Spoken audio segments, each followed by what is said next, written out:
Assalamualaikum warahmatullahi wabarakatuh.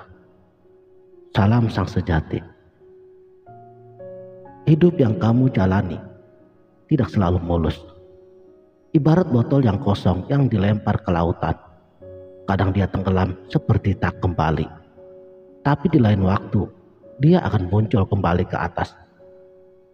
Begitulah hidup. Tetapi jika kamu berpegang teguh pada tali Allah, kadangkala kamu diberi ujian yang berat, tetapi kamu akan tetap berada di atas, walau dalam pandangan manusia tidak kelihatan. Waktulah yang akan membawa dirimu kembali ke puncak. Pernahkah kamu melihat tanaman anggur? Agar ia berbuah, maka daunnya harus dipangkas seluruhnya. Begitulah dalam menggapai kebenaran. Tuhan menguji hamba-hambanya dengan derita dan kesusahan. Apa yang diambil Tuhan dari sisimu akan dikembalikan lagi dengan yang lebih baik menurutnya. Dan Tuhan berjanji kepada hamba-hambanya, hilang akan diganti, dan kalaupun kurang akan ditambahi. Janganlah kamu meminta kepada manusia, karena itu akan mengurangi kepasrahan dirimu kepadanya. Mintalah segala sesuatu hanya kepadanya, karena sesungguhnya Dia Maha mengetahui apa yang tidak kamu ketahui. Dan barang siapa yang pasrah kepadanya, maka Dia akan mencukupi segala kebutuhanmu. Dan Dia juga akan mendatangkan rizki dari jalan yang tidak pernah kamu duga. Hutang mesti dibayar, dan meminta pun ada batasnya. Hindarilah berhutang, karena sesungguhnya hutang itu dapat menciptakan permusuhan. Apabila kamu berhutang, segera lunasi agar hidupmu menjadi tenang. Dan jangan pernah kamu mengambil harta orang lain yang bukan hakmu, walaupun nilainya hanya 1.000 perak. Bagi orang kaya, apalah arti uang segitu? Tetapi bagi orang yang miskin, uang sebesar itu akan sangat berguna bagi dirinya. Kita tidak bisa melawan setan. Jangankan abangnya setan, anaknya setan pun kita tidak bisa lawan. Bagaimana mungkin kita melawan sesuatu yang tidak bisa kita lihat, sedangkan dia terus mengawasi kita? Tidak ada jalan keluar kecuali selalu berzikir kepadanya. Karena sesungguhnya yang ditakuti setan itu cuma Allah semata.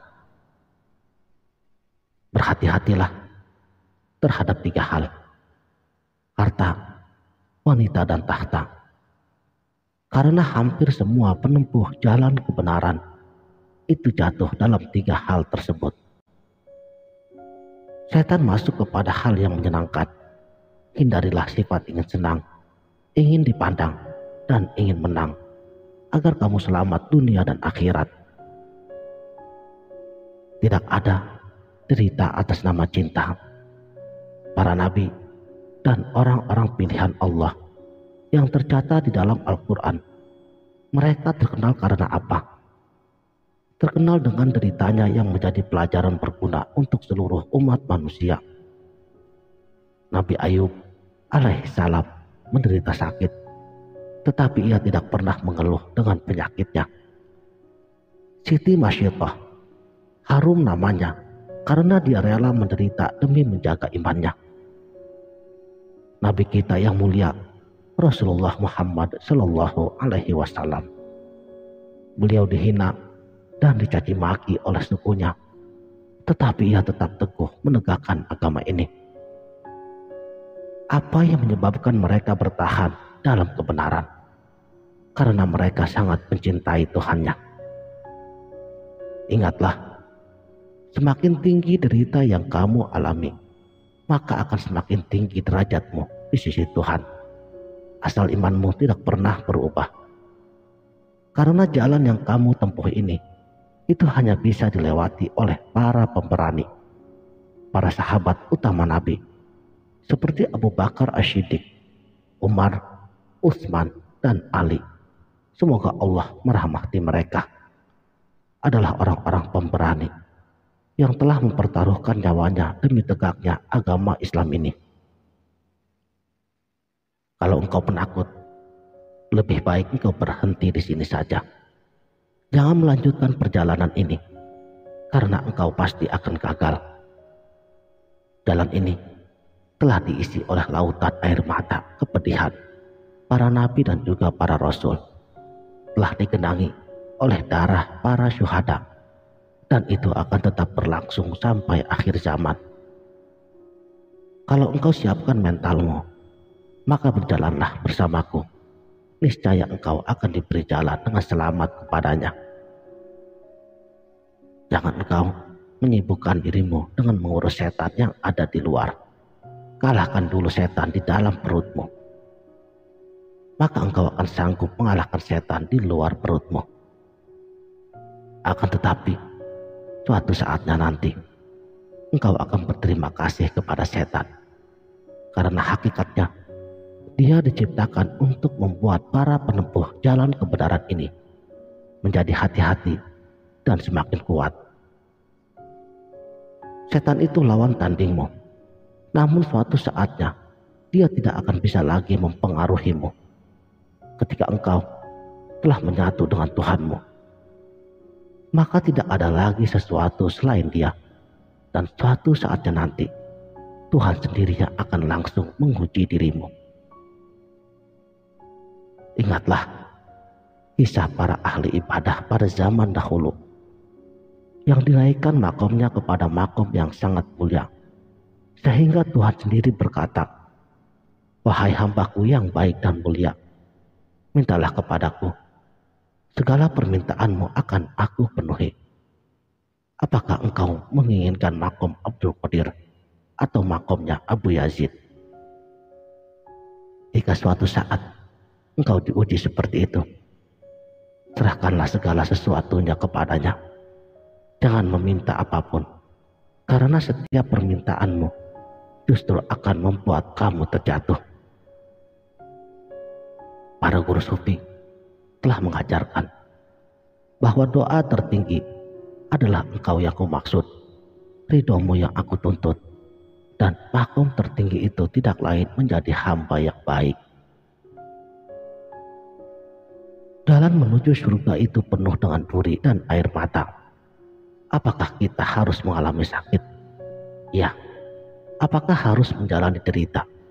Ya. Apakah harus tertumpah dengan air mata? Ya. Dan hanya air mata orang yang berzikir yang akan bisa memadamkan neraka.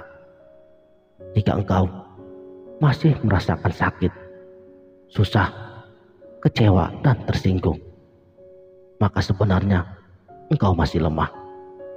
Jalani semua cobaan Tuhan dengan sabar dan tawakal. Di saat semua penderitaan dan kesusahan yang menimpa dirimu sedikit pun tidak lagi mempengaruhimu, di saat itulah engkau telah mengalami pencerahan dan engkau telah menjadi manusia yang kuat dalam arti yang sebenarnya.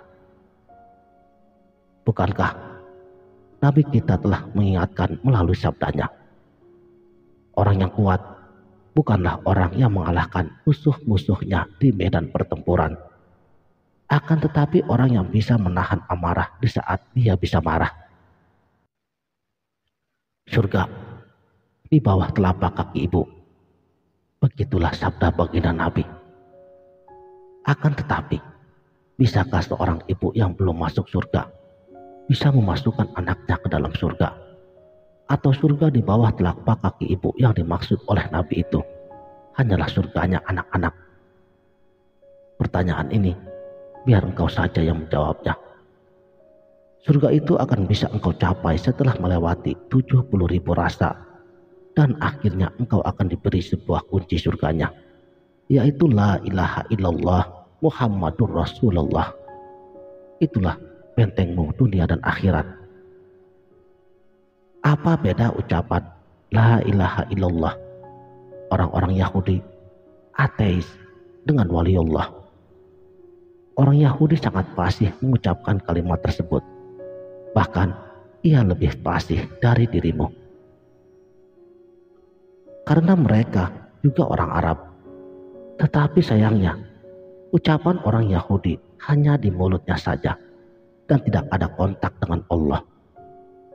Di sini bukan ukuran pastinya, tetapi bagaimana engkau bisa bersama dengan yang punya nama. Nama Allah diturunkan dari sisinya sendiri, barulah akan berlaku di alam semesta ini. Kalau engkau mengambil nama itu bukan lewat jalur yang hak, maka nama itu hanya menjadi sebuah nama saja, tidak ada powernya. Kun fayakun akan terjadi apabila yang mengucapkannya adalah Allah sendiri dan orang yang beserta dengan Allah, yang disalurkan lewat jalur yang hak. Tidak ada jalan yang mudah menghampiri diri dengan Allah kecuali melalui 4 jalan: syariat, tarekat, hakikat, dan makrifat. Sekianlah. Terima kasih telah menonton. Wabillahi taufik wal hidayah. Wassalamualaikum warahmatullahi wabarakatuh.